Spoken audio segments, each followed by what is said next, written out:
bookworms and book lovers, welcome to my channel. My name is Maria. Today I'm going to read you a story about a charming collection of 4 beautifully illustrated books written especially for little boys. My Little Book of Stories for Boys by Brown Watson. And shout out to my brother David. Hi there, David. And to my son Nathan Isaac for passing the bar exams. Mommy is so proud of you. If you have a copy of this book, go get your book and let's read together. My Little Book of Stories for Boys by Brown Watson, featuring work and play. It looks like it is going to be a busy day for Toby the vet. His waiting room is full of people and their poorly pets. His own cat, Tabitha, wants to play.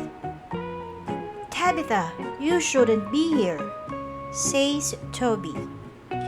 Toby sees his first patient.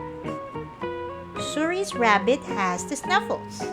"She needs to take this medicine and stay away from other pets," says Toby. "Bring her back when she's better, as her claws need cutting too." There are lots of animals to see, and Toby has to leave the surgery for some of them. He travels to Farmer Eric's where his sheepdog has hurt his leg. Tabitha doesn't want to be left out and has sneaked along with him.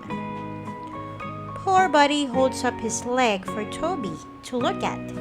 It needs a bandage and some cream. "There, that should soon be better," says Toby. "Good dog. As for you, you naughty kitten, come on, time to go home." Back to the surgery, Toby is checking the x-rays for his next patient. It is hard to concentrate because Tabitha just wants to play. "Not now, Tabby," says Toby. "I have one more patient to see and he needs me more than you do right now." Finally, all of Toby's patients have gone home. He is tidying up when Tabitha jumps up onto the table. Okay, laughs Toby. "I'll look after you now. After all, love and cuddles help to keep all pets happy and healthy." The end. My Little Book of Stories for Boys by Brown Watson, featuring In a Muddle. Mr. Packard is the postman for Little Hapwick Village. Everyone relies on him to deliver their letters, cards, and parcels. Mr. Packard loves his job, but sometimes he gets things a bit wrong. He spends too much time daydreaming. Farmer Eric sees Mr. Packard on his bicycle. "I have a letter for you," shouts the postman. That's not my post," says Farmer Eric. "This needs to be delivered to the vet. You've cycled all this way for nothing." The vet watches as Mr. Packard rummages through his post bag. "There's definitely something in here for you," he says. "I know because I just tried to deliver it to Farmer Eric." The vet laughs and helps Mr. Packard sort through the letters. Mr. Packard is daydreaming again when a loud bark makes him jump. He drops some of his letters on the floor. "Oh, Buster, hello," he says. "Now look what I've done. That's lucky. This letter is for you." Mr. Packard doesn't always get things wrong.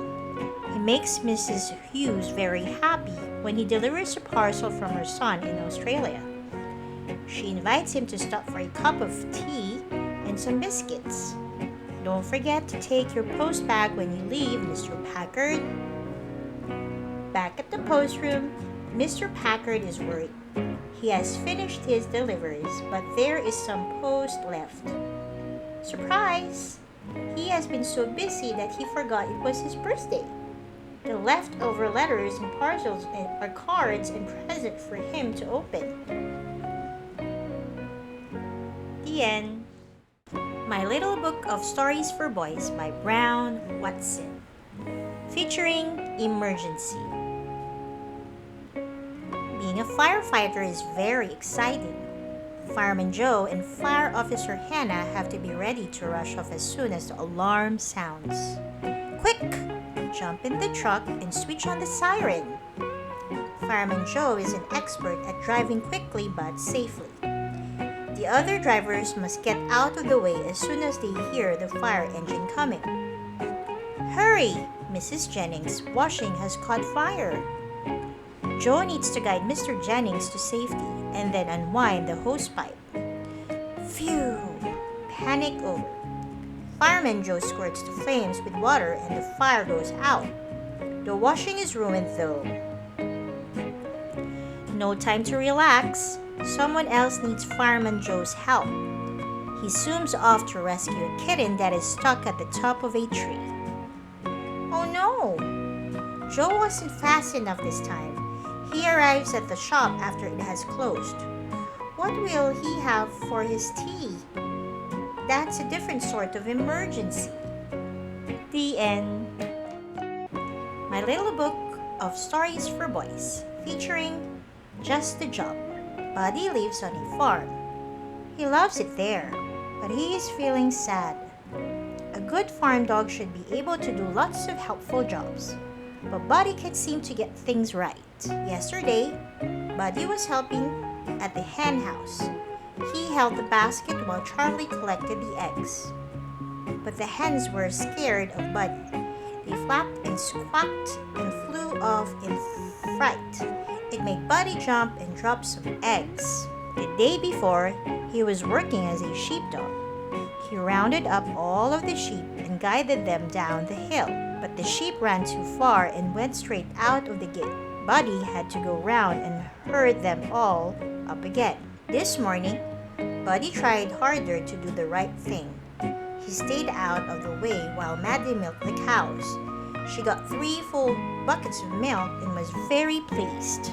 Buddy was pleased too and jumped up to lick Maddie's face when she had finished. She dropped her bucket and milk poured all over the yard.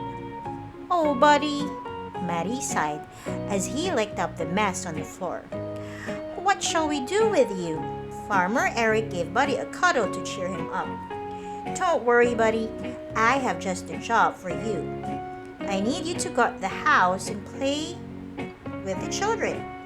I know you will be the best guard dog and childminder anyone could have. The end. Thank you for joining me today. For more stories like this, don't forget to like and subscribe. See you next time.